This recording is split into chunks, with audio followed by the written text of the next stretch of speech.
Assalamualaikum adik-adik. Kembali lagi dengan Kak Novi. Kali ini kita akan mempelajari potensi sumber daya alam yang ada di Indonesia. Pasti pada penasaran kan? Yuk tonton terus videonya ya.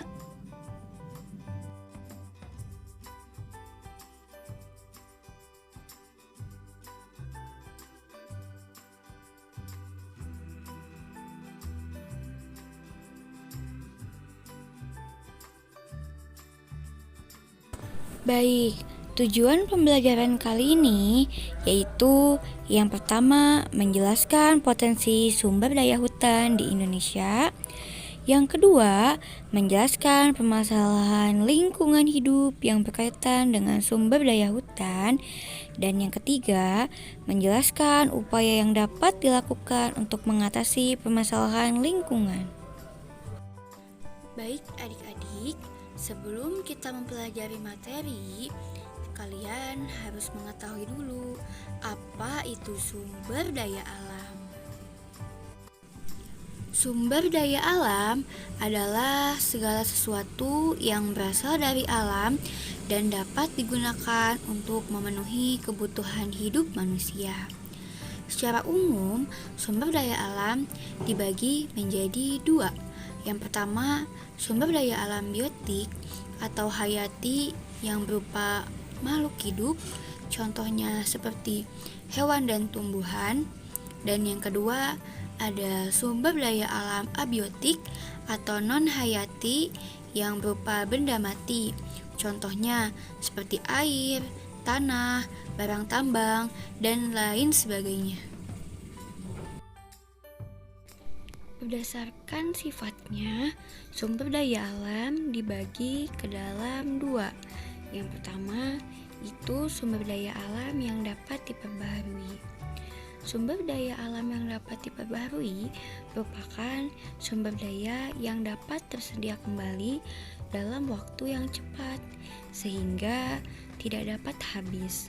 Contohnya, berbagai jenis tumbuhan ataupun hewan. Yang kedua, sumber daya alam yang tidak dapat diperbaharui merupakan sumber daya alam yang dapat tersedia kembali dalam waktu yang sangat lama atau bahkan tidak dapat tersedia kembali. Contohnya seperti batu bara, minyak bumi, dan lain-lain. Selanjutnya yaitu potensi sumber daya hutan di Indonesia. Potensi sumber daya hutan Indonesia itu cukup besar teman-teman, mencapai 99,6 juta hektar atau 52,3% dari luas wilayah Indonesia.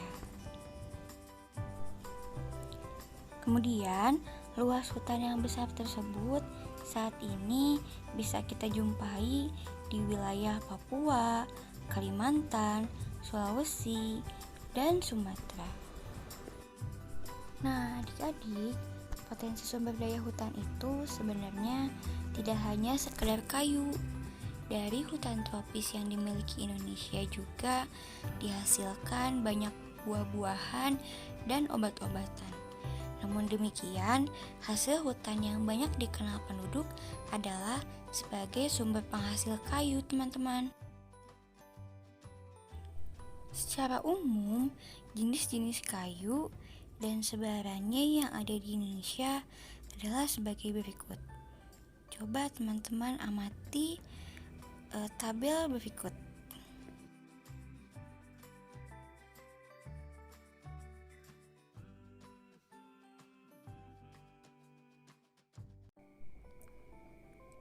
Nah, adik-adik sekalian, perlu kalian ketahui bahwasannya hutan Indonesia merupakan hutan terluas ketiga di dunia.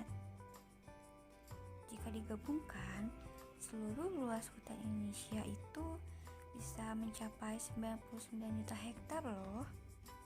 Besar kan? Nah, potensi hutan Indonesia sangat ada banyak. Hutan menjadi tempat tinggal bagi jutaan flora dan fauna, tempat hidup manusia, sumber kehidupan manusia, menghasilkan oksigen, mencegah banjir, hingga mencegah pemanasan global.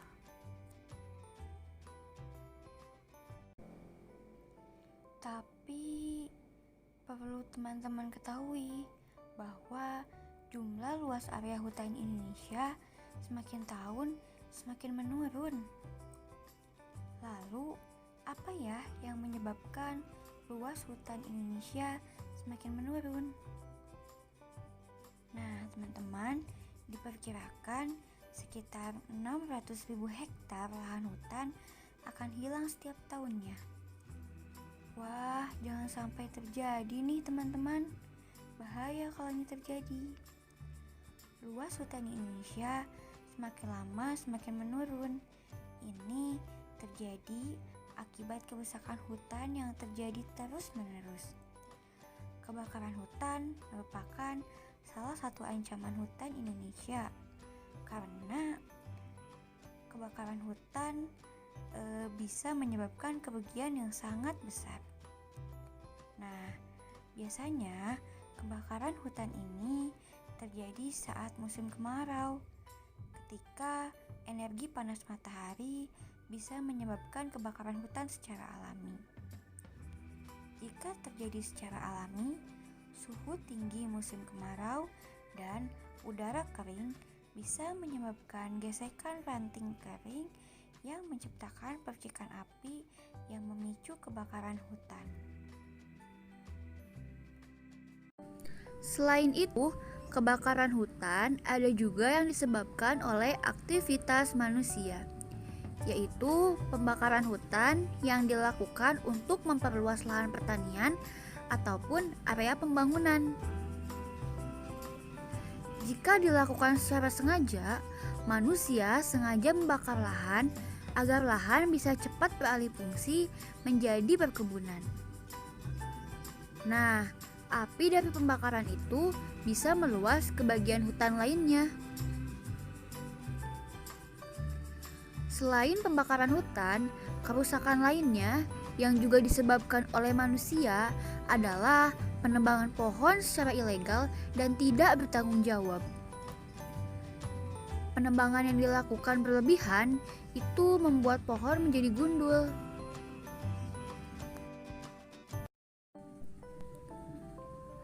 Jika wilayah hutan terus-menerus menurun, maka ada banyak kerugian yang bisa terjadi, teman-teman. Yang pertama, hilangnya hutan sebagai sumber mata pencaharian, penghidupan, dan identitas masyarakat adat.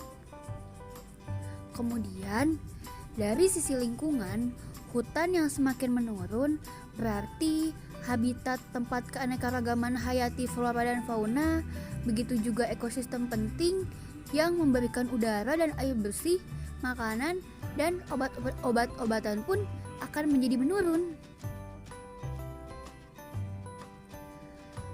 Lalu, hutan yang semakin berkurang juga akan mengurangi sumber ekonomi dari produk hutan kayu dan non-kayu yang diambil dan diolah dengan benar, dan juga potensi wisata lingkungan akan menjadi semakin berkurang.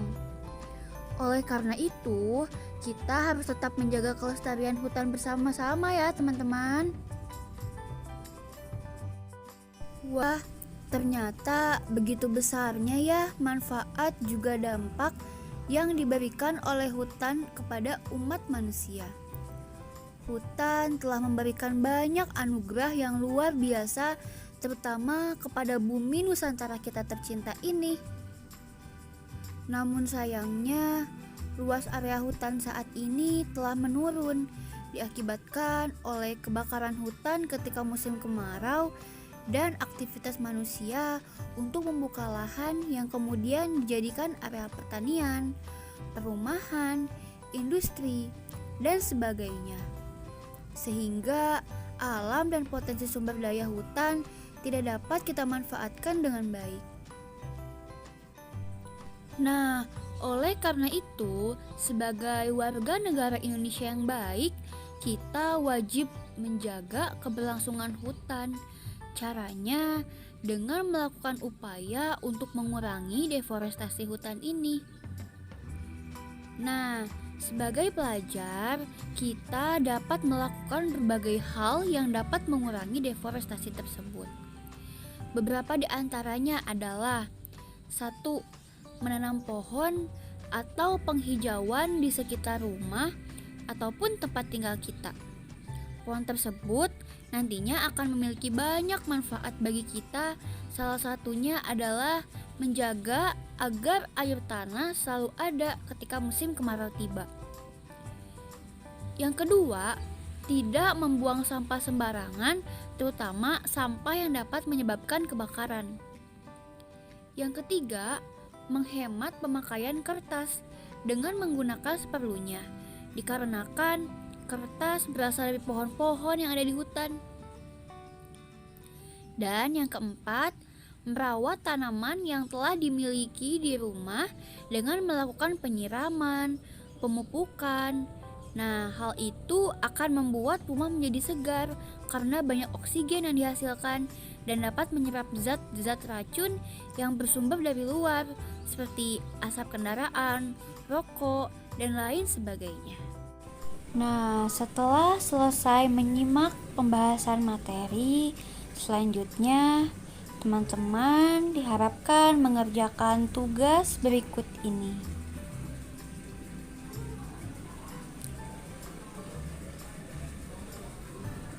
Baik, untuk pembelajaran kali ini kakak cukupkan sekian. Terima kasih atas perhatiannya. Wassalamualaikum warahmatullahi wabarakatuh.